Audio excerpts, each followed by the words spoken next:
স্বাগতম বিশ্বকাপ special বুলেটিনে। Knockout পর্বের প্রতিটি ম্যাচ এখন ফাইনালের মতোই গুরুত্বপূর্ণ। একটি ভুলেই শেষ করে দিতে পারে 4 বছরের স্বপ্ন।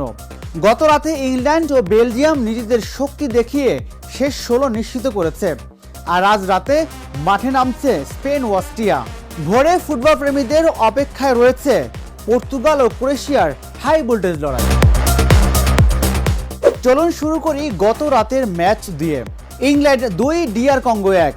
ইংল্যান্ড ম্যাচের শুরু থেকেই বলের দখল রেখে খেলেছে 4-2-3-1 ফরমেশনে। মাঝমাঠের নিয়ন্ত্রণ ধরে রেখে 2 উইং দিয়ে ধারাবাহিক আক্রমণ গড়ে তোলে তারা। DR কঙ্গো দ্রুত কাউন্টার অ্যাটাকে সমতা ফেরানোর চেষ্টা করে এবং একটি গোলও আদায় করে নেয়। তবে শেষ দিকে ইংল্যান্ডের আক্রমণ ভাগ আরও পার্থক্য গড়ে দেয়।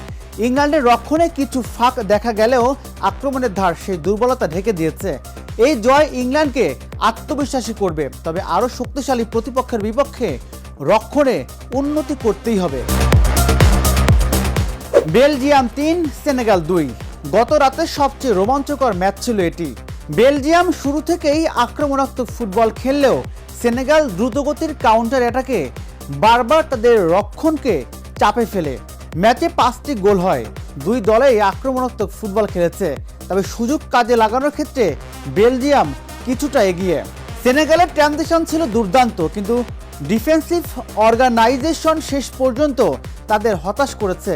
ম্যাচের শেষ 15 মিনিট অভিজ্ঞতা কাজে লাগিয়ে খেলার গতি নিয়ন্ত্রণ করে জয় নিশ্চিত করেছে বেলজিয়াম। আজকের ম্যাচে কাগজে কলমে এগিয়ে স্পেন, তবে অস্ট্রিয়াকে হালকাভাবে নেওয়ার সুযোগ নেই। তারা শৃঙ্খলাবদ্ধ দল এবং দ্রুত ট্রানজিশনে ভয়ঙ্কর হয়ে উঠতে পারে।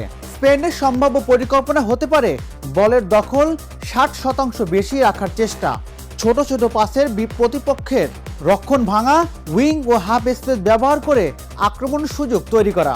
অস্ট্রিয়ার সম্ভাব্য পরিকল্পনা হতে পারে কম্প্যাক্ট 4-4-2 বা 4-2-3-1 রক্ষণ, মাঝমাঠে জায়গা কমিয়ে নেওয়া, বল পেলেই দ্রুত কাউন্টার অ্যাটাক, সেট পিস থেকে গোলের সুযোগ তৈরি। স্পেন যদি দ্রুত গোল পেয়ে যায় তাহলে তাদের ম্যাচ চলে যাবে তাদের হাতে, কিন্তু অস্ট্রিয়া যদি প্রথম 1 ঘন্টা গোল না খায় তাহলে চাপ বাড়বে স্পেনের উপর।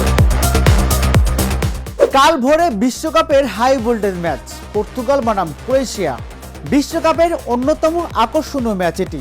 পর্তুগাল আক্রমণ ভাগে ব্যক্তিগত দক্ষতায় সমৃদ্ধ, অন্যদিকে ক্রোয়েশিয়া তাদের অভিজ্ঞ মিডফিল্ড ও কৌশলগত ফুটবলের জন্য পরিচিত। পর্তুগালের পরিকল্পনা হতে পারে 2 উইং দিয়ে দ্রুত আক্রমণ, হাই প্রেসিং করে প্রতিপক্ষকে ভুল করানো, বক্সের ভেতরে দ্রুত কম্বিনেশন প্লে। ক্রোয়েশিয়ার পরিকল্পনা হতে পারে মাঝমাঠে বলের নিয়ন্ত্রণ ধরে রাখা, ম্যাচের গতি ধীর করে পর্তুগালের ছন্দ নষ্ট করা, অভিজ্ঞ খেলোয়াড়দের মাধ্যমে সুযোগ তৈরি করা। পর্তুগাল যদি দ্রুতগতির ফুটবল খেলতে পারে তাহলে তারা সুবিধা পাবে, কিন্তু ক্রোয়েশিয়া যদি মিডফিল্ডে নিয়ন্ত্রণ প্রতিষ্ঠা করে তাহলে ম্যাচটি দীর্ঘ সময় সমান সমান থাকতে পারে।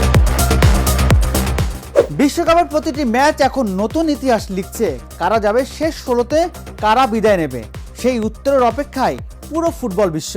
সবাই ভালো থাকুন, খেলার সঙ্গী থাকুন। ধন্যবাদ সবাইকে।